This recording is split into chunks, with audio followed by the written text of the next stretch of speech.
Olá, bem-vindo, bem-vinda ao podcast Consciência Digital, onde eu, Ari, o Edu e o Flávio vamos trazer a cada episódio conteúdo que pode fazer a diferença na sua vida em termos de consciência digital.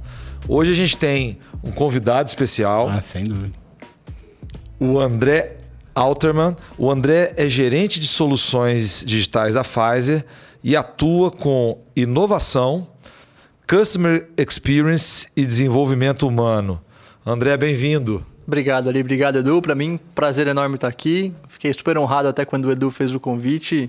Vocês são figuras aí que eu já admiro aí de uma longa data. Então, poder bater um papo aqui, talvez conectar um pouco de inovação, experiência, como que isso se conecta com o desenvolvimento humano na prática. Espero poder contribuir um pouco aqui, mas obrigado mais uma vez pelo convite. Uai, como dizem em Minas, uai, nós que agradecemos.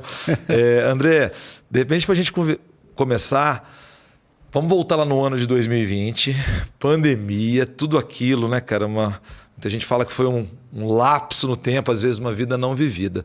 Mas foi quando a gente se conheceu de uma maneira não planejada. Nós interagimos muito num projeto de inovação que a gente vai aprofundar. Mas, Edu, como é que foi esse ano aí? Cara, muito interessante. Bom, primeiro, obrigado, André, por aceitar o convite. Acho que foi muito legal. A gente conversa bastante sobre os convidados que a gente vai trazer, até porque pra gente também é algo novo, né? A gente está trazendo os convidados agora. E na hora que você aceitou o nosso convite, a gente ficou super honrado. Então, muito, muito obrigado mesmo pelo seu tempo. A gente sabe que não é fácil estar por aqui. Mas, sem dúvida, em 2020... Quer dizer, acho que a gente acabou se conhecendo no finalzinho de 2019, né?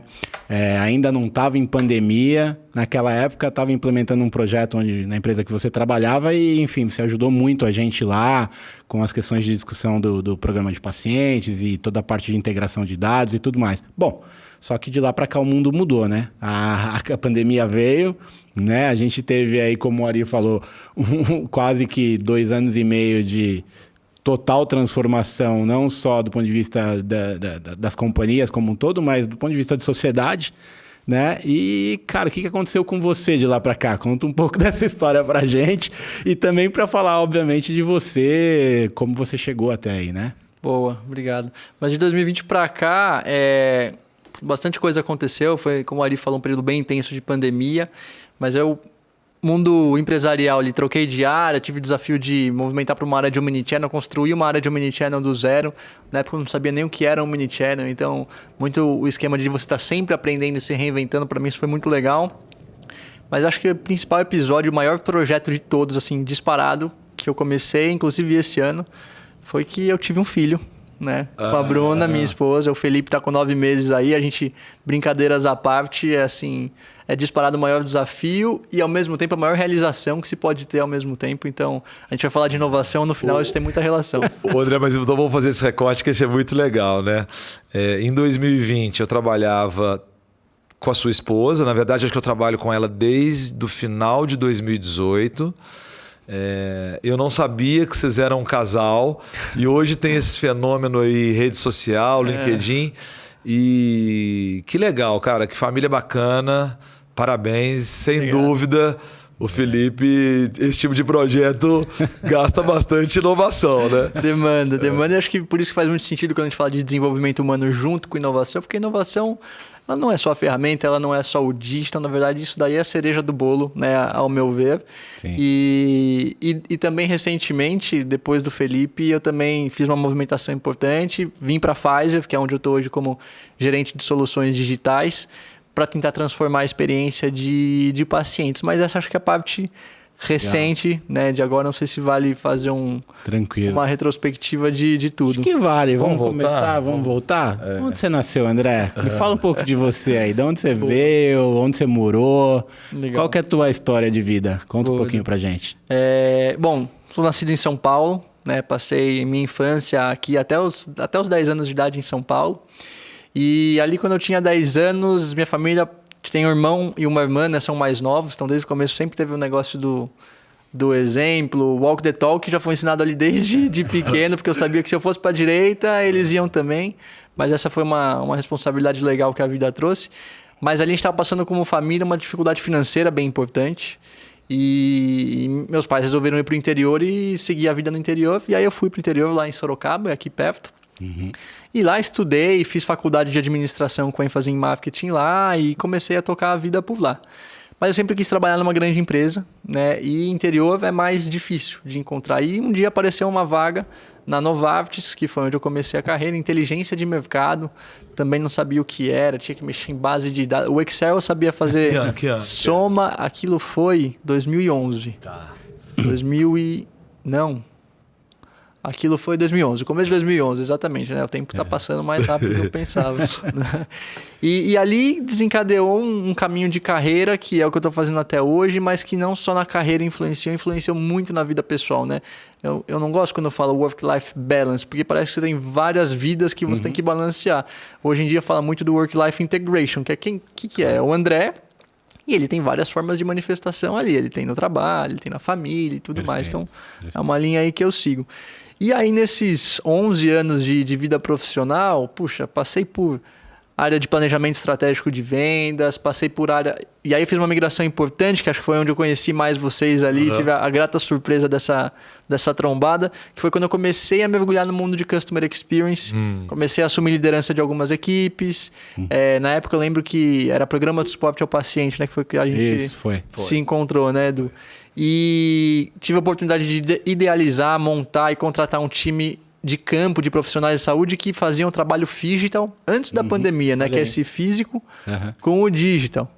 E hoje em dia é o maior clichê ali do mundo digital, é o tal do digital, mas na época a gente já fazia. Então, como que uma profissional de saúde pode melhorar a vida do paciente na casa dele, mas também no virtual? Então, essas experiências começaram a fazer parte da minha vida e eu me encantei. André, mas deixa eu fazer uma intervenção aqui, como é que eu te conheci, que foi muito interessante. Nesse ano de 2020, né, aquele momento ali meio disruptivo, eu criei minha primeira startup e muita reunião, a gente fazia muita coisa e as pessoas falavam assim comigo, você tem que conhecer o André, você tem que falar com ele. E aí a gente teve muitas reuniões nesse projeto de PSP, eu não fazia ideia que o Edu também... Como é que é essa triangulação, para a gente até para entender? Eu, Ari, interagi muito com o André enquanto startup e o André tocando esse programa de pacientes. E você, Edu?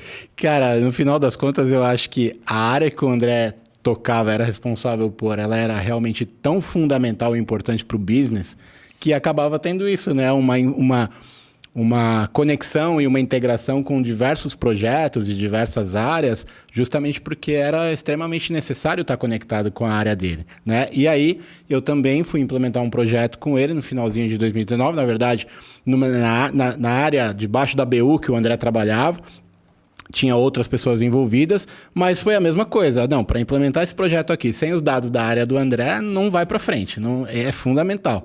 E aí a gente foi interagir e se conheceu ali e foi fundamental, sem dúvida nenhuma. Eu lembro, André, de uma coisa que me chamou a atenção da nossa primeira conversa, que você falou assim pra gente, a gente startup começando, você falava muito disso assim, até queria que você comentasse, a gente quer ter parceiros com mindset realmente inovador. E a gente está no mercado, né? Às vezes quem está nos ouvindo, a gente fica falando BU, e essas siglas todas do nosso mercado, mas tudo bem. E ficou marcado para mim assim, se olhou para a gente, realmente eu estou procurando inovação, nenhum problema no ecossistema já existir muita gente estabelecida e tal, mas queria que você comentasse isso porque me saltou os olhos, você querendo realmente... esse frescor, né? Total. Eu lembro. Agora, vocês foram falando, eu fui revivendo muita coisa ali dos primeiros encontros. E inclusive, o Edu, né, no ano seguinte, eu fiz uma movimentação diária para liderar uma área que trabalhava direto com o Edu. Eu já conheci o Edu. Foi um ponto que me chamou a atenção. Eu falei, eu gostei desse projeto que esse cara está tocando ali. Eu vou querer me aproximar dele. Então, é importante a gente relembrar isso também para saber como que as coisas desdobram. Mas entrando no seu ponto ali desse encontro e a gente falou de mindset... eu acho que isso continua até hoje. Quando eu falo isso, volto na tecla que eu falei no início, né, cara? A inovação tem 1000, assim, classificações, definições, métodos e etc e tudo mais.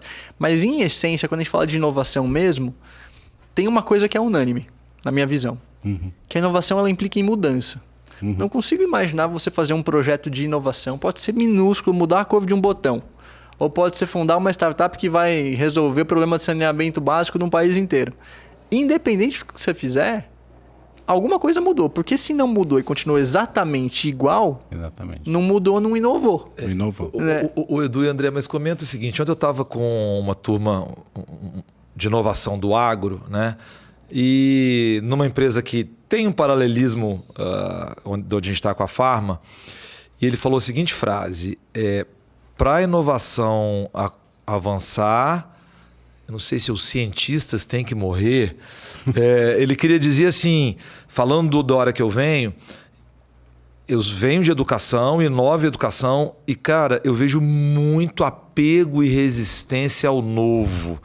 Você vê assim, Edu, André, porque, cara, você falou agora de mudança. Eu sinto que as pessoas têm um medo, um apego com a segurança, a zona de conforto. Eu vou deixar o André comentar mais, mas eu acho assim, o que eu tenho visto, primeiro, medo da mudança é um processo, é algo natural inerente ao ser humano, né? Ninguém, no seu estado natural, você pode perguntar para qualquer pessoa, ela pode até te falar, não, eu adoro mudança. Na verdade, não, o ser humano não gosta de mudança. O ser humano, no seu estado natural, gosta de estar na zona de conforto, certo? Ponto. Pelo menos a média, a maioria. Sim, né? Você pega os outliers, mas... Claro, obviamente, você tem os outliers. Mas o que eu quero dizer é o seguinte, quando você vai para a inovação, a gente está falando, tem muito da questão da inovação, da disrupção, e a grande questão é que, de um processo de inovação, você precisa ou mudar a forma como você faz alguma coisa ou trazer alguma coisa fazer algo novo que não era feito daquele mesmo modelo. E aí, como o André falou, obviamente você está mudando alguma coisa, algum processo ou trazendo alguma tecnologia e a partir daí todo mundo se sente com uma certa insegurança, porque como é que vai ser se não vai ser mais como era do jeito como eu conheço, né? O que você acha, André? Te baixa insegurança não, André? Fala aí. Não, total. Eu falo porque assim, eu fui um cara que na adolescência morria de medo de mudar. Morria de medo de mudar. Esse André, assim que estou falando hoje, talvez não fosse reconhecido. Muitos amigos dizem isso. Você mudou completamente. Alguns episódios aconteceram. Tive a perda do meu pai muito jovem também, que forçou uma mudança na vida pessoal, que desencadeou na profissional. E, como eu falei, a integração. Mas essa tecla que você bate tem a ver com o que você perguntou no começo de mindset. Eu acho que é o ponto 1. A inovação, para mim, ela começa com um mindset de tenho que estar aberto a mudar. Porque inovação é mudar. Né? Então, a coragem... Se alguém perguntar, desafio número 1 de inovação, na minha visão, é ter coragem de aceitar que precisa mudar. É aquela máxima tirinha, outro dia vi no Instagram, quem quer mudança? Aí tá todo mundo levantando a mão. Aí tá, quem quer mudar? Aí não tem ninguém levantando a mão. Então é um pouco da realidade que a gente vive.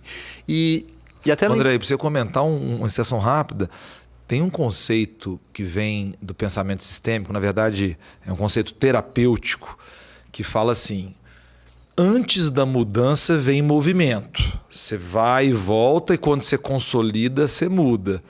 E desculpa fazer essa pequena intervenção, mas assim, essa coragem, a mudança per si, não é brinquedo, né? Não é. E aí por isso que eu bato na tecla do desenvolvimento humano. Tá. Né? Porque e até por isso hoje, se eu vejo um pouco minha vida profissional, acho que a gente se apresenta no clichê, né? André, gerente de soluções digitais da Pfizer e tal. Mas tem um bocado mais que isso, né? E eu gosto de lembrar do Simon Sinek, quando ele fala: sempre comece pelo porquê. Né? Isso é a máxima.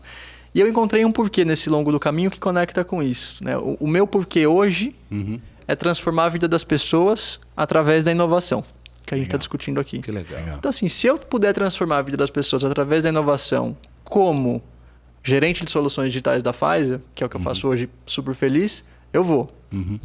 Mas também posso transformar a vida das pessoas através da inovação como mentor de habilidade socioemocional de estudantes de administração, por exemplo, que é uma coisa que eu faço. Faz isso? Faço. Comecei esse ano Quem não segue, acho que vale seguir a página da faculdade, é Link School of Business. Tá. Baita faculdade para quem gosta de empreendedorismo e esses temas que a gente está discutindo, tem muito conteúdo legal. Mas eu apoio alunos com mentorias de desenvolvimento emocional. Então, inteligência emocional, resiliência, comunicação efetiva e tudo mais. E o que é legal? Você vê um polo, uma faculdade de inovação, né, que é a Link que nasceu. Eles já têm o olhar de, ok, eu preciso formar um aluno que é a base do amanhã em habilidades de inovação, de negociação, de conhecimento, das hard skills. Mas se eu não tocar nesse ponto que você falou, né, ali de como que eu preparo esse aluno na parte emocional para ele ter a coragem de mudar, para ele ter a postura de liderar a mudança, para quando ele tomar o baque, ele conseguir ter a resiliência de rapidamente voltar. Ou para quando ele implementar o primeiro empreendedorismo dele, o primeiro modelo de negócio e frustrar, ele ter a força de pivotar, de não desistir. Então, essa parte, para mim, respondendo socioemocional, é um dos pilares ali também de inovar. Legal. E para você, Edu? Muito bom. Não, eu ia pegar esse gancho, mas eu queria talvez tentar trazer um outro aspecto aqui, que obviamente está linkado com a questão do desenvolvimento humano, mas eu estou inclusive terminando já de ler o livro que chama O Mindset da Inovação, que é do Guilherme Horn, e ele fala de inovação dentro de grandes corporações, empresas tradicionais. Porque, obviamente, quando a gente pensa em inovação, a gente sempre vai para o lado das startups, né? Vem na cabeça Uber, Airbnb e empresas desse sentido. Mas, cara, acho que o grande desafio, e aí eu queria pegar um pouco da tua visão, é como inovar num transatlântico como uma empresa grande, como uma farmacêutica, por exemplo. O que você acha? É o que me faz acordar todo dia. Há alguns anos. É uma ótima pergunta. E eu acho que dá para fazer uma conexão com o que você disse, de como que um transatlântico, que hoje, por exemplo, a Pfizer é uma das maiores empresas de saúde do mundo, fantástica, por sinal, não é porque eu tô lá, mas assim, é um lugar excepcional, que está nessa transformação também, digital, de inovação e tudo mais. Mas quando você fala das startups, a gente pode olhar, os transatlânticos podem olhar para as startups e falar, o que eu posso aprender com eles e incorporar? E mais ou menos nessa linha, eu até li um livro bem curtinho, é mais ou menos um passo a passo de quem morou no Vale do Silício, e falou, o que tem no Vale do Silício que faz as startups virarem os unicórnios e ditarem inovação no mundo? E eu fui ler isso. E ele traz, acho que 10 princípios que norteiam isso. Eu lembro dos 3 primeiros que me marcaram muito e aí já começa a entrar um pouco nessa resposta de o que um transatlântico pode fazer. Tem 3 pontos ali que eu acho que são os pontos, chave. Legal. O primeiro ponto fundamental para uma transformação, para uma inovação, baseado no Vale do Silício. Alguém chutaria, não? Olha... estar próximo das startups. Eu ia falar isso mesmo, serendipidade, né? Ou seja, Steve Jobs faz essa provocação quando ele começa cria a sede da Apple e só tinha os toaletes, né? O banheiro era só no térreo. Então, eu acho que o ambiente, a ambiência é fundamental e é a palavra que está escrita aqui no cubo, né? Serendipity. Serendipity. Isso bate um pouco em cultura. Cultura. Né? Bate muito em cultura, na verdade, mas a cultura é o item 2. Tem um item que eles trazem primeiro, que bate mais forte no Vale do Silício, que é o propósito. Sim. E isso marcou muito, eu falei, parece um pouco clichê, né? Todo mundo fala tanto de propósito hoje em dia e tal. Aí eu fui ver um pouco mais a fundo. E se pegar até Larry Page lá, quando fundou o Google, o CEO do Google, ele falou uma vez, se o nosso propósito fosse dinheiro, a gente já tinha vendido essa empresa há muito tempo, eu estaria na praia. Né, ele fala. Então não é. Óbvio, tudo bem, tem o dinheiro, é importante e tal, mas claramente tem algo maior. E se você pegar essas empresas de startups referências, tem muita clareza no propósito, o que elas querem transformar do mundo. E qual que é o real valor prático. Né? E aí trazendo isso para um transatlântico, que é a ideia do Edu. Bom, André, mas só para concordar com você, tem uma startup que eu admiro muito e que ela queria contratar uma pessoa de growth, de crescimento, né? Você acredita que enquanto essa pessoa não entendeu e explorou no detalhe o propósito real, ela não aceitou o cargo? E ela, assim, você está falando uma coisa muito importante. A gente podia fazer um podcast só de Simon Sinek. Cara, esse encontrar o porquê não é fácil, né? E aí isso é brilhante, porque assim, pelo menos no meu caso, hoje eu vejo quando eu olho para trás, talvez eu tenha sido um sonhador, um idealista. Mas, como eu já atendi pacientes, principalmente comecei minha carreira na periferia de uma grande cidade, para mim isso sempre foi negociável. Cara, se a gente não tiver fazendo alguma coisa que a pessoa mais frágil do sistema poderá se beneficiar, claro que a gente, né, somos adultos, trabalhamos no mundo corporativo, não é falar de Papai Noel e Coelhinho da Páscoa. É isso. Mas se não tiver isso aqui, e as startups são muito legais nisso, é ponto de partida. É ponto de partida. E o que isso implica que você falou também, Ari? Como é que você, pensando numa grande corporação, né, que virou objeto aqui, como é que você vai acordar todo dia e trabalhar num lugar? Você pode ganhar super bem, você pode ter um ambiente legal, você pode até gostar do que você faz. Mas o propósito dessa organização, ou seja, a essência do que ela faz, do que ela busca, não ressoa com o seu. Eu fico me imaginando. Aqui eu nunca passei por essa situação, graças a Deus, né? Sempre tive muito. E foi justamente o ponto que eu sempre busquei alinhar. Meu propósito reflete, quando a organização reflete. Então, o resto dá para você manejar, dá para você superar. Eu lembrei até Viktor Frankl. Sim. Sim, inclusive neuropsiquiatra, se não me engano. Ele criou quase uma terceira via da psicanálise, Isso. né? Aquele filme, aquele livro maravilhoso. De propósito, não é? Nós... Encontra o sentido da vida, algo nessa linha. Exato. Ele, na verdade, vive muitos anos em campos de concentração, né? Ele percebe claramente quando o indivíduo entrega os pontos e morre em pouco tempo. E ele não entregou? Não. Ele tem... Eu até arrepio de falar dele, porque é a terceira via da psicanálise, é uma coisa surreal. E ele, acima de tudo, mostra que você pode encontrar sentido nas coisas, etc., no seu universo interior, que é inabalável, né? Exato. Que é inabalável. Agora, eu deixo para você comentar, né, André, o que eu fico, assim, às vezes preocupado é que nem todo mundo consegue nascer com isso, né? E aí você vai falar aí como líder, o que fazer para ajudar as pessoas a encontrar isso, né? Exato. Para mim esse é o principal ponto ali, e aí eu acho que trazendo um aprendizado, né, que eu sinto muito forte as empresas têm que se abrir um pouco mais e ter a humildade de falar, não sei fazer isso. Sabe aquela teoria de trabalho com inteligência artificial? E se eu, como empresa que nasci, sei lá, de fabricar remédio, ou de fabricar automóvel, ou de fabricar qualquer outra coisa, vou internalizar um processo de inteligência artificial aqui? Cara, é muito mais fácil você buscar um parceiro que vive disso, que nasceu disso, que é especialista nisso. Né? E quando volta para o seu ponto do propósito, e nem todo mundo nasceu com clareza do propósito, às vezes a gente não tem condição de achar isso sozinho. É difícil, talvez seja um dos maiores exercícios da vida que a gente está discutindo aqui. Então, buscar muitas vezes um apoio de alguém que pode te ajudar, te orientar, etc. Isso é fundamental, ter especialistas. E é um pouco longe de mim querer achar o propósito de alguém. Eu sempre falo nas mentorias que quem acha o seu próprio caminho é cada um. No máximo, você tem que alguém que, como mentor, te ajuda a elucidar as ideias, organizar. Você é mentor ou terapeuta? Mentor, não, mentor. Vamos devagar. Eu sou mentor. Mas olha que curioso, né? Eu tenho 2 linhas de estudo. Eu estudo muito Customer Experience, Digital, e sigo estudando. Mas esse ano eu termino uma pós-graduação em Psicologia Positiva e Ciência do Bem-Estar. Porque eu comecei a olhar isso e eu falei, cara, como que eu vou criar um Customer Experience realmente bom se eu não entendo do ser humano? Ou como que eu vou liderar uma transformação cultural? Porque eu sei que qualquer lugar que a gente tiver, a empresa que eu estou hoje, a gente vive uma transformação cultural. Perfeito. Né? Que é justamente o segundo item lá do Vale do Silício. Eu estou curioso para ver o texto. O segundo. Como é que eu vou fazer isso se eu não entendo do ser humano?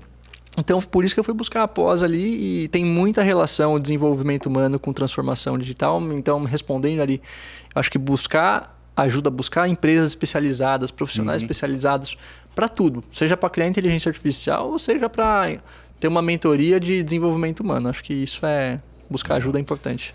E o terceiro? Agora eu fiquei curioso também. O Arnaldo falou de propósito, cultura, tem que ler esse livro. Falando do transatlântico, até conseguiu virar só até a metade. Tem que fazer uma curva maior ainda. Mas o terceiro, para mim, ele está muito relacionado ao segundo, né? Que, então a gente fala de propósito, a gente fala de cultura. O cultura é o como você faz as coisas, o porquê você faz as coisas. E o terceiro, ele é o ownership e empoderamento. E por isso que está muito relacionado à cultura. Então vamos lá, a gente está numa empresa gigantesca e a gente quer falar de inovação. Tudo bem. Não dá para você inovar se a sua empresa preza uma cultura de não dar liberdade para as pessoas criarem, por exemplo. Não, tudo bem, vai lá e inova, mas valida com 12 áreas antes de tentar. Que é um pouco do que acontece nessas grandes empresas. Nos transatlânticos. Sim. Como é que um cara que o propósito dele é inovação, vamos supor, ele quer inovar, ele quer fazer, mas a cultura não permite isso e ele não tem um empoderamento, o ownership de fazer, esse talento ele vai embora da empresa. Por isso que esses três de propósito, de cultura e empoderamento, eles estão muito relacionados. Sim. E acho que o Jobs que falou, tenho quase certeza que foi o Jobs, que ele falou assim, eu não contrato alguém para falar para ele o que ele tem que fazer. Não faz o menor sentido. Eu contrato alguém para ele me falar o que tem que ser feito. Então, por isso que bate de novo na humildade, na abertura de você estar disposto a ouvir o que alguém poderia te ajudar a fazer. Entendeu? E André, eu tava ali também conversando até com o André antes de você chegar um pouco, mas na semana passada, acho que foi no final de semana passada, eu tava com o pessoal lá da HSM num board lá que a gente está fazendo de digital, e a gente estava falando de governança corporativa, e aí chegou nesse tema, inclusive, da questão da liberdade criativa, né? E aí muito se fala em aplicar liberdade criativa e tudo mais, mas tem um ponto muito importante, que é nem os boards das empresas e nem o executive level das empresas, por exemplo, incorporam, por exemplo, se você perguntar hoje, dentro de uma corporação, como que é mensurado o teu sucesso e como você é remunerado, inclusive variavelmente, pelo teu sucesso dentro de uma grande organização tradicional, ou vai ser zero ou muito pouco do percentual de como você, inclusive, é reconhecido a questão da liberdade criativa. Perfeito. Então, como é que você quer estimular a liberdade criativa dentro das corporações se você não reconhece quando alguém tem esse tipo de iniciativa dentro das corporações? Então, é fundamental que as empresas comecem a discutir mais sobre isso lá em cima, no topo da cadeia, né? Como eu falei, desde o board, desde o nível executivo, a estrutura de people das empresas, que cuida de pessoas e tudo mais. Quer dizer, a cultura que eu quero implementar precisa falar com a prática. Exato. Né? Porque senão eu fico num discurso de liberdade criativa, mas na prática eu quero que você me entregue resultado de bottom line. Exatamente. O Edu e o André, mas assim, eu queria que o André comentasse a gente mergulhar nisso mais um pouquinho, porque ele falou uma palavra muito importante, que foi humildade. Né? Às vezes as pessoas confundem humildade com subserviência. Não é isso. E humildade não é isso. E aí devolvo para o André, porque quando a gente se conhecia em 2020, aí tinha de tudo, né? Gente aparecendo de lá, de cá, etc. E eu queria que você comentasse, porque eu acho que assim, precisa de humildade primeiro para dar liberdade criativa. Olha o que você acabou de falar do Jobs. Eu estou contratando alguém para me trazer alguma coisa que eu não sei. E aí eu queria que você comentasse, porque às vezes eu sinto em grandes corporações... eu estou falando no sentido lato, não no sentido estrito, uma certa, às vezes, prepotência. Eu não sei, André, se eu fiz as inferências corretas, mas Perfeito. Comenta um pouco mais disso. O que é humildade assim, para você? Perfeito, conexão. Acho que a melhor coisa que ilustra é exemplo, né? Que a gente simplifica muito a história com exemplo. Eu vou trazer e aí, óbvio, eu nunca abro estratégia nem nada, então não estou aqui falando como faz, eu estou falando como André, mas vivi semana passada e essa semana 2 cases no meu trabalho no dia a dia que mostram exatamente isso. Um case foi, um par meu trouxe uma ideia e falou, André, tô pensando aqui, fazer uma parceria com uma startup de inovação, não sei o quê, que vai trazer qualidade de vida para o paciente, não sei o quê. Eu falei, cara, animal demais. Não, então você ajuda a gente, vamos para negociação, contratação. Eu falei, mas espera um pouco. Ponto 1, aí eu tenho que defender o Customer Experience, né, que é meu papel. Ponto 1 do Customer Experience, e até um dos pilares que a gente trabalha lá é ouvir a voz do cliente, ouvir a voz do paciente. Tem algum dado do paciente mostrando que isso vai fazer sentido? Ou a gente achou da hora demais fazer um projeto desse? E aí eu vi a humildade. Porque as pessoas que estavam capitaneando o projeto queriam fazer o projeto. E assim, eu gostei do projeto. Eu também falei, acho que faz sentido. Mas aí eu fiz um convite. Acabei de chegar na empresa, por isso que eu tô falando da humildade. Acabei de chegar e fiz o seguinte convite. Vamos pôr isso aqui de lado e vamos aplicar um monte de metodologia de inovação, design thinking, cocriação, brainstorm, mapa de empatia, voz do paciente, escuta empática. Vocês topam a gente pôr um pouquinho de lado e fazer um mega exercício para validar se o que a gente está trazendo faz sentido? E aí eu ouvi um sim. Eu ouvi um sim, que não precisava ser um sim. E isso diz muito o que para mim? Cultura diferenciada, gente que já está aberta à inovação, tem um propósito de olhar para o cliente no final. Tudo isso, os 3 itens ali do Vale do Silício fazendo sentido. Moral da história, para resumir. Fizemos isso durante acho que um mês. várias sessões, vários exercícios, trouxeram um monte de dados. E durante o processo, o pessoal falando, meu, que legal aplicar isso. Que diferente aplicar isso. Moral da história, quando a gente chegou no final, o projeto não fazia sentido para agora. Tinha pelo menos uns 5 ali que fazia sentido fazer antes e eram projetos que a gente não tinha nem pensado em fazer. Legal. E a gente teve a reunião de kickoff agora para começar um outro projeto que vai trazer o cliente para o centro. Mas assim, eu senti abertura, eu senti humildade e todo mundo querendo fazer para o cliente no final. Mas sabe o que eu vejo que você está falando, cara? Esse é exatamente o fluxo da ciência. A ciência ela faz isso o tempo todo. Porque assim, a gente sabe que a gente trabalha com hipóteses. Quando você quer fazer uma pesquisa, você estabelece perguntas. Mas é o dado, é o empirismo é que vai dizer. Então, não sei como é que o Edu vê, você vem... também está numa empresa ligada a essa cultura. Mas... olha que interessante, não dá para eu ficar achando tudo e tomando decisões. Não acho que é tudo que você tem que experimentar. Mas o que você acha, Edu? Porque assim, isso é lindo, cara. Quando você fala, pera um pouquinho, vamos... tem uma metodologia, não sei se já ouviram falar do Falcone. O Falcone uma grande referência, né, em gestão. E o Falcone tem uma metodologia, várias farmacêuticas, inclusive, usam, né? Que ele sempre fala assim, qual é a causa raiz? Você tem que perguntar umas 5, 6 vezes o tal. O que você acha, Edu? Na verdade, eu tive um chefe, na verdade, um grande mentor, e que vai estar aqui, é nosso convidado logo mais. E ele falava assim, você tem que me responder 7 porquês. Se depois dos 7 porquês fizer sentido, aí a gente pode tocar em frente, né? Eu aplico com meus mentorados isso, mas eu paro no terceiro, porque eu não consigo chegar em 7. E... cara, até me perdi, mas... Como não pode fazer mentoria com você? Quando você... nem queria essa ideia. Nem queria, vamos devagar. Mas eu acho que sim, voltando aqui à questão do dado, né? Existe... E até... fazendo um parênteses com o que a gente falou do Simon Sinek, até do próprio livro Começa com o Porquê, né? A maioria das pessoas começa com o how e com o what, né? E esquece do porquê. E aí é muito fácil você ir direto para não, eu já sei o que fazer, como fazer, tá aqui. Não, mas pera um pouquinho, vamos dar um step para trás. Por que a gente está fazendo isso? Faz sentido fazer isso ou não agora, né? E aí indo para uma cultura que, pegando o gancho que você falou, que está muito ligada à inovação também, que é a cultura de data-driven, né? Ou seja, direcionado por dados. Que embasamento eu tenho para tomar as minhas decisões? Acho que isso também é muito importante. E as empresas que estão nesse processo de transformação digital precisam entender que trabalhar com dados para tomada de decisão cada vez mais, até pelo mundo de coisas que hoje, né, vem em termos de tomada de decisão e possibilidades, investimento e tudo mais, não dá para tomar decisões sem ter uma boa análise de dados, né, André? O que você acha? Concordo totalmente. E é isso que eu falo, né? Que é uma reflexão que eu faço muito. E eu até comentei que eu participei daquele evento do Silicon Valley da Stavitz em 2019, pré-pandemia, e 1, 2 semanas atrás... o Bevenuti. Exato. Só que foi bem legal porque assim, você vê muita coisa que evoluiu, mas tem algumas máximas que seguem ditando e que vão continuar. Por exemplo, o lifelong learning. Continuar aprendendo sempre, se reinventando sempre. É fato, isso daqui a uns anos vai continuar.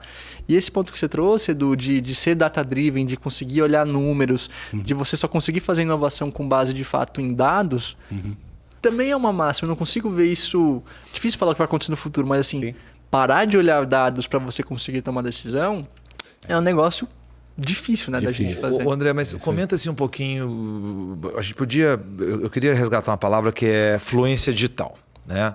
Hoje, para inovar, eu percebi que, acima de tudo, eu tinha que dominar um glossário de palavras. Porque senão o indivíduo vira para você, você precisa de um arquiteto de dados, você precisa de um front-end, você precisa de um back-end, você precisa... Então, você não precisa codar, né? Mas você tem que ter esse glossário mínimo. E aí, eu vejo as pessoas falarem que trabalham com dados, etc., com uma certa superficialidade.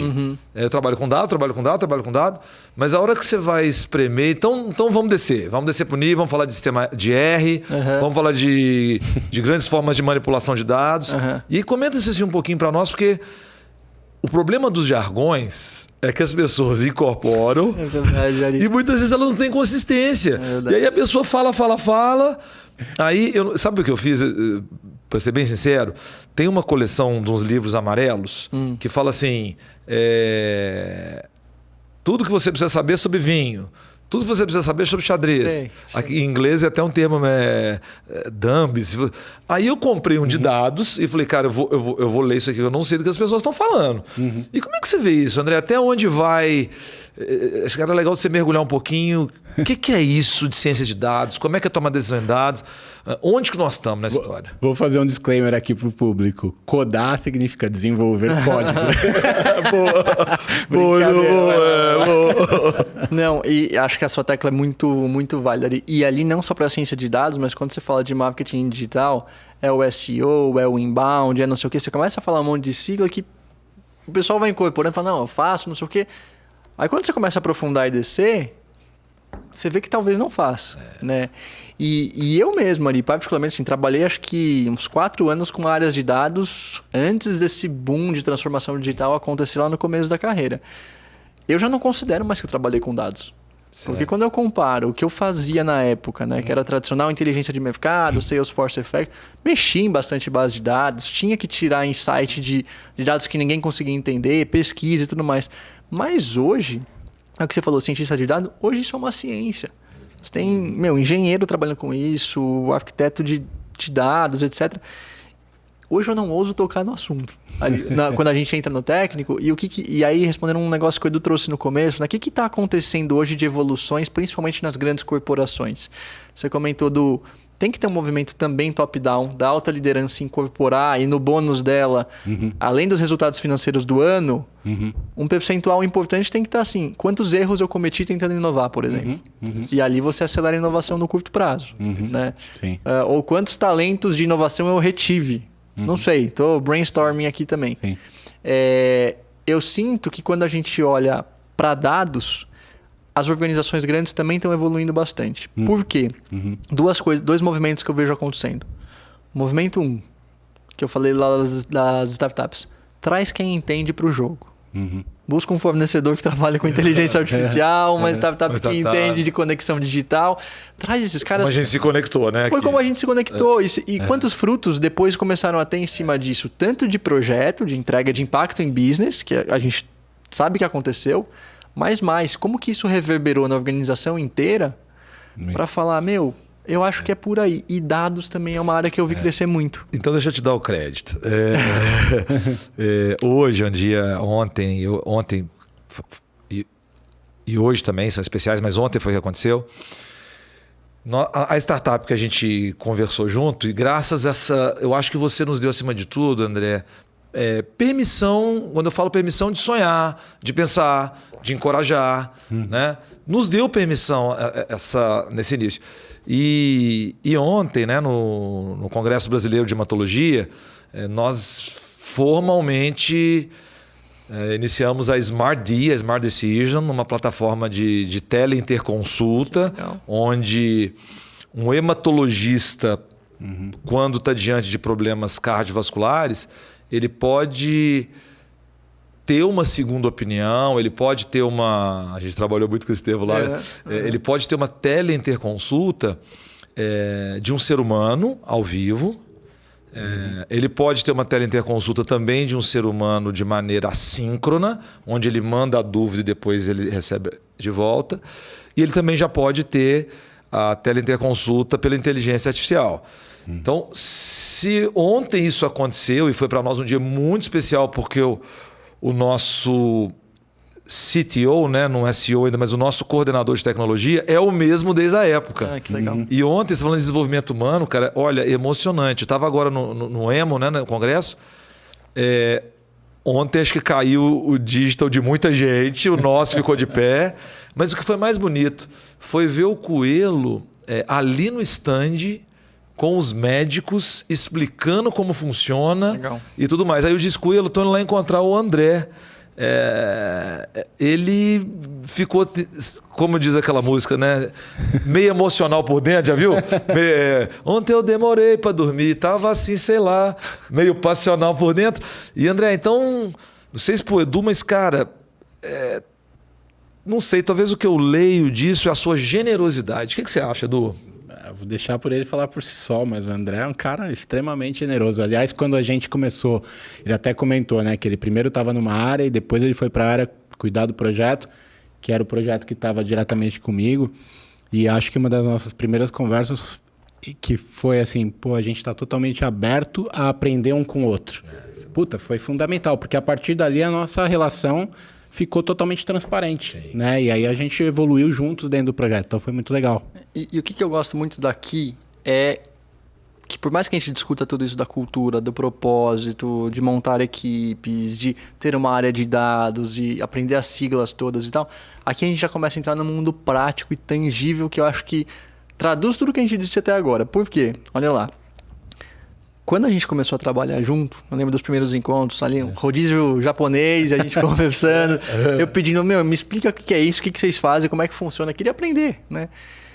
E eu e o Edu, a gente sempre teve conversas muito transparentes, nem todas foram muito fáceis, francas, né? Mas todas foram muito francas. E o que é isso, no final? Ele é responsável por uma companhia toda, eu responsável por uma área. Então, as lideranças criando uma cultura nova. Né? Ele tinha o propósito de crescer e de entregar uma inovação que motivasse a acordar todos os dias. Eu tinha o propósito de tornar aquela área a melhor área do mundo. Né? Ou seja, o propósito que é o item que a gente falou existia.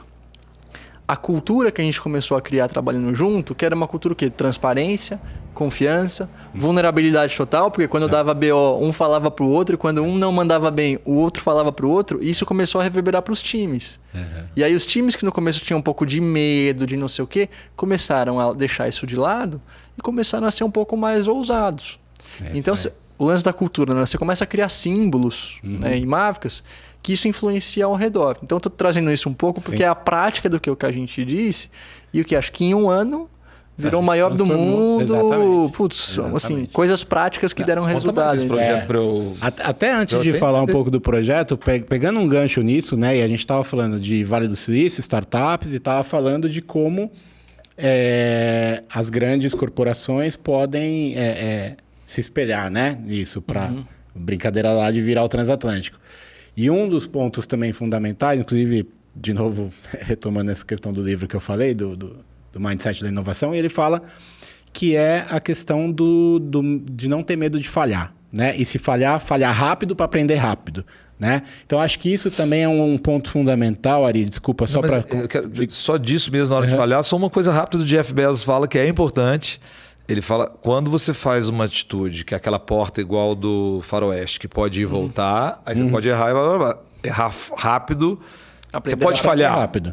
Então. Mas quando é uma decisão, às vezes, definitiva, tem que tomar um pouco cuidado. Não, claro, mas eu acho que do ponto de vista da liberdade criativa, que a gente falou lá atrás, o que acontece nas grandes corporações?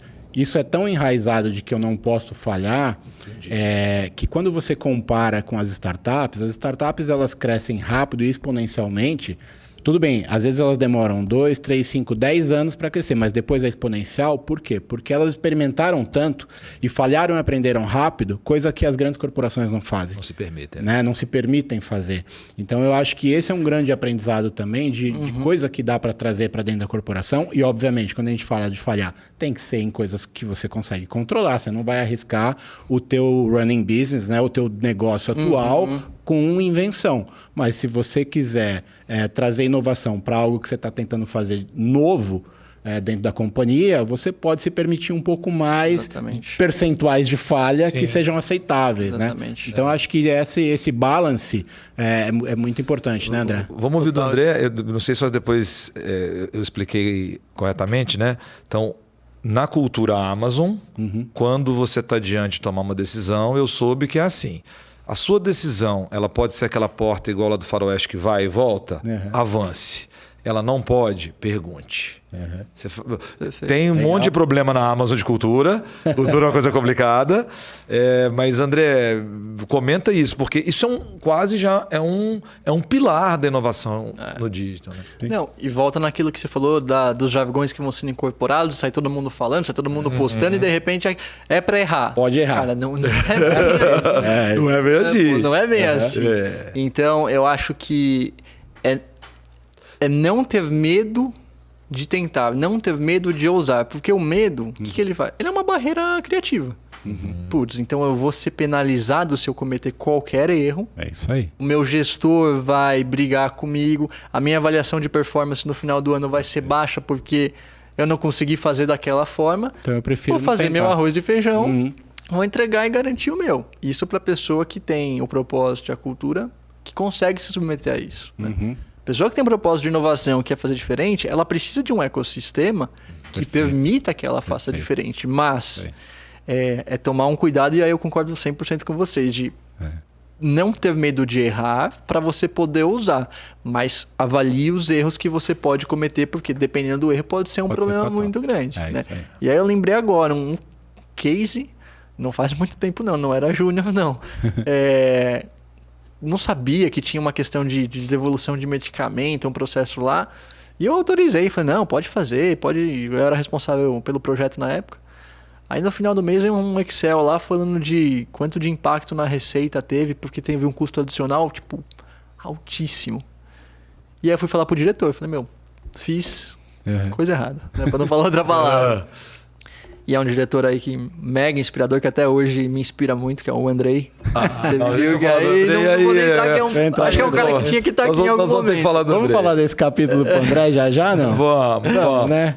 Se vocês vão contar o projeto... Não, é que eu só... Não, vamos só falar o que a gente tá começando a fazer Andrei. com quem. Porque com quem que eu acho que é o principal pra ele. Mas só pra não perder o gancho. Eu falei pra ele, ele falou, tanto? Puta, o impacto é grande, né? Eu falei, é grande. Ele falou, o que você aprendeu? Aprendi, não sei o quê. Bola pra frente. Óbvio. A porta voltou. Bateu, machucou. Mas por falta de conhecimento total que eu tinha na época. O aprendizado foi grande, contei pra todo mundo. A área inteira aprendeu, nunca mais vai acontecer. Né? Mas se você não tem um líder que nessa época acolhe, mensura o risco e sabe lidar de uma forma humana, né? Desenvolvimento humano que a gente falou... Nossa, isso podia ter sido catastrófico. Vamos compartilhar com quem deve estar assim, nos ouvindo, nos vendo, né? Andrei, do que vocês estão falando. Eu acho que a gente está falando de um líder que... Eu vou resumir como a última vez que eu interagi com o Andrei, quando ele deixou a cadeira no Brasil. Ele precisou de fazer uma dinâmica, uma psicodinâmica, para que as pessoas dessem conta de que ele saísse da cadeira para entrar o próximo.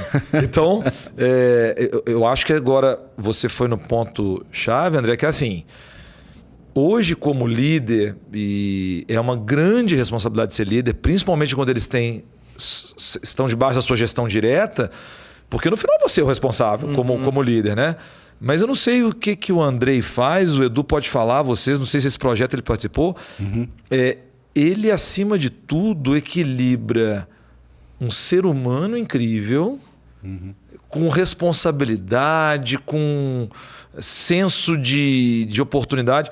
Então, Edu, não sei se você já vai dar o spoiler aí, mas com todo mundo que você conversa, o que eu vejo disso aqui, e eu também me sinto debaixo dessa sombrinha, é uma grande escola de pessoas, né? Então ali, eu conheci Roberto Nalla, conheci Rodolfo Tomazetti, conheci o André. Cara... Conta aí, o que o Andrei faz que faz dele isso tudo, hein? Cara, é muito legal porque a gente estava no projeto na época, implementando o projeto em si para a equipe de vendas, para o time não só de vendas, time de vendas e marketing do Andrei e de uma outra diretoria. E a gente teve um grande sucesso no lançamento do projeto devido ao engajamento desse time de campo com o projeto em si, no entendimento do propósito do projeto, de como aquilo transformava também um pouco da carreira deles, do caminho que a empresa estava indo e tudo mais. Aí a pergunta mas como que eles tiveram esse entendimento e tiveram esse grande engajamento? Na minha opinião, por conta do Andrei. Não só por conta do Andrei, da Patrícia também, a gente vai falar dela já, porque a Paty também, na época, o André conhece bem, enfim, estava liderando o projeto do ponto de vista do lado mais técnico, vamos dizer assim, da implementação, e o Andrei era a equipe do Andrei que receberia, vamos dizer, a implementação em si. E, cara, a forma que ele tem, na minha opinião, de aglutinar as pessoas e conseguir engajar o time de forma com que o time olhe e nem questione, porque sabe que, pô, é o cara... Se o Andrei tá falando pra gente por esse caminho aqui, eu confio. Então, eu acho que isso é fundamental. E ele foi, naquela época, pra gente também fundamental nesse sentido. Eu acho que isso cabe para qualquer transformação de inovação que a gente for falar, né? Porque gostei muito do que você falou no início, da alta liderança. Porque aqui a gente está discutindo esses nomes todos, né? Mas para quem não conhece, qual que é a mensagem? Se não começar numa alta liderança, que é responsável por definir os rumos de uma organização, seja uma startup ou seja uma grande companhia, não importa, mas vamos pensar numa grande corporação. Você precisa ter líderes que saibam inspirar, que eu gostei do aglutinar as pessoas, ou seja, que tenham aquela capacidade humana de desenvolvimento gregário, humano. Né? Ele é gregário. Gregário, para que essas pessoas se sintam empoderadas. E o que isso é? Isso é um reflexo de uma cultura que grandes líderes conseguem criar. Alguém falou, aí não vou lembrar, já tem um monte de gente aí, não sei nem como eu lembrei desse povo todo. Mas quanto mais forte for a cultura, menos processos estabelecidos você precisa ter. Porque se na cultura você tem um líder como esse, inspirador, que você confia, processo de aprovação, processo de validação, processo de consultoria. Por que você vai ter se você confia, se você pode ser você mesmo, se você tem autonomia, se você sabe como jogar o jogo? Se a cultura estiver bem estabelecida e grandes líderes fazem isso, a roda vai rodar muito mais rápido e a inovação vai acontecer. Então, acho que a mensagem aqui talvez seja: como nós em figura de líderes, ou quem estiver assistindo e vendo e tiver numa figura de liderança, pode começar a colocar mais atenção nesse aspecto de transformação cultural, de empoderamento, de ownership, de aglutinar, no sentido de inspirar uma inovação. E também, óbvio, acho que a gente falou muito dessa parte mais humana, mas a gente não pode negar, acho que o que o Ari trouxe, tem um outro lado técnico da inovação, que é fundamental, né? Que é o que a gente tem visto. Áreas de ciência de dados sendo formadas, eu vejo isso em várias grandes corporações. Eu estou numa área nova, hoje a área de Patient Experience não existia há 4 meses, então criou-se uma área de experiência. Então, as corporações elas estão indo para esse lado prático de trazer pessoas com expertise de digital, de inovação, de dados, de ciência. Mas o outro lado tem que acontecer também, que é o lado que vem mais de cima. Porque não adianta você ter um monte de gente, todos os melhores arquitetos de dados do mundo ali. Imagina numa única empresa. Só que se errar, tá fora. Ou não tem tempo para inovação na agenda porque tem que entregar a sprint do mês só. Não tenho... Tinha alguma empresa que definia que acho que um dia da semana era o dia de criação de inovação. O Google. O Google fazia isso. E acho que o Google Chrome veio daí.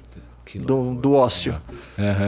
Então, Edu, depois a gente quer falar para o nosso público assim, entender um pouco que é possível, né? Se a pessoa que está nos ouvindo, nos vendo, eu comentei com vocês que vindo para cá, ouvindo a rádio, né? Uma rádio que eu curto muito, a rádio do rock, e elas fazendo propaganda de uma empresa para dar educação de fluência digital, porque as pessoas começam a ficar assim... com essa angústia mesmo, e a gente está falando, gente, às vezes a preocupação é botar o pão na mesa. Né? Aqui todo mundo. A gente está falando de manter famílias, né? Exato. Então, o André, depois eu vou pedir para ele comentar se é possível, que caminho ir. Mas, Edu, você vai dar algum spoiler? Legal. Na verdade, vou rapidamente, até porque o público também... Depois a gente vai falar bastante disso para todo mundo.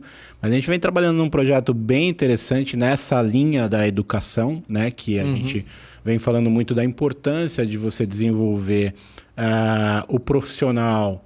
A gente até brinca, né? Profissional do futuro, mas que na verdade é o profissional de agora que tem um caminho aí pela frente de empregabilidade mesmo. E aí no sentido não de não ter um emprego, mas no sentido de se destacar, acho que é diferente, né? A gente não está buscando que as pessoas mantenham seus empregos. Muito pelo contrário, é como você se torna pioneiro e como você se torna um profissional de destaque num mundo que mudou, né? Tudo isso que a gente acabou de falar aqui na última 1 hora e pouquinho, o mundo mudou. O mundo mudou. E aí, como eu me torno um profissional de destaque nesse sentido, a gente está fazendo um projeto com o Andrei, com a Paty, eu e o Ari. Opa! Né? E a gente vai... Olha, demais. coisinha aí, provavelmente uns 60 dias, até menos, né, Ari? A gente quer ter o MVP desse projeto. Sim. A gente vai até, com certeza, falar contigo, porque acho que vai ser um projeto muito legal nesse sentido aí. E ele dá o gancho para o André, caminhando para essa mensagem para o nosso público, que Na prática, quem é que está nos ouvindo e quer fazer parte desse crescimento, desse desenvolvimento, dessa mudança, e aí, André, o que você tem para dizer para essas pessoas? Para onde que nós vamos? Começa por onde? E aí? Boa, não, legal.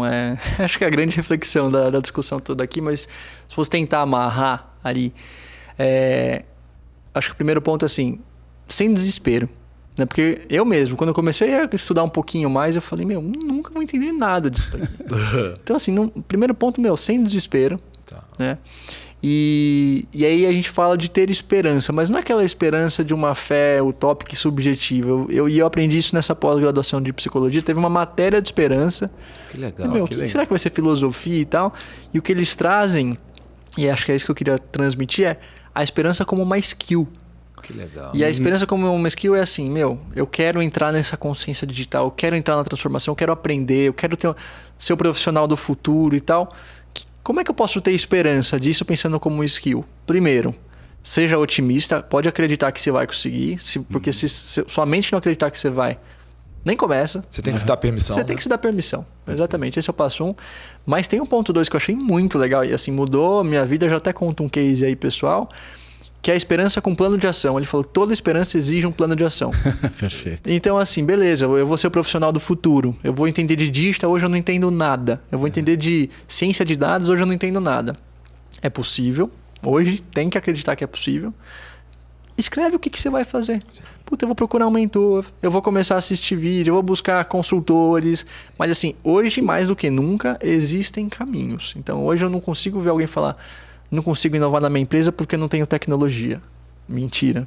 Tem tecnologia que a gente nem conhece que está fazendo coisas aí muito além. Porque eu não tenho acesso a conhecimento. Mentira. Né? Alguns cliques de distância, muita coisa você consegue, lógico. As coisas mais curadas, aí é um pouco mais difícil. Mas monta um plano de ação para realmente começar a entender desse mundo. E eu acho que o recado que eu daria é assim, sempre ter os dois olhares. O olhar humano, que envolve muito as soft skills, porque você tem que ter resiliência, você tem que ser um líder inspirador, você tem que saber ter humildade de se abrir para montar as parcerias que vão criar a cultura e o propósito comum ali de todo mundo. Então, tudo que a gente discutiu da parte humana, as pessoas têm que se abrir. E acho que o mais legal, de quem que depende se abrir? De cada um. Então, você não precisa de alguém externo. E tem a parte dos hard skills que eu acho super importante. Então, buscar estudo, buscar entender, buscar capacitação. Mas eu juntaria esses dois numa única coisa no plano de ação da esperança. Assim, se fosse ter a última linha do plano de ação da esperança, seria... E acho que é uma frase até famosa. Pense grande, comece pequeno, mas o mais importante, começa. Dá um primeiro passo. E aí, mais para amarrar, tem um case aí pessoal... que a gente brinca, né, nas horas vagas que sobram de pai, de mentor, de, enfim, multinacional e tal, carreira. A gente está começando um projeto de inovação. Também, eu falei, transformar a vida das pessoas através da inovação, não importa como. Então, um projeto que a gente está estudando aí há 1 ano, eu, minha esposa, minha cunhada e o marido, nós 4. Legal. Chama Be Good, Be de abelha e Good de bom. Então, é uma analogia de fazer o bem, seja bom, né, fazer o bem.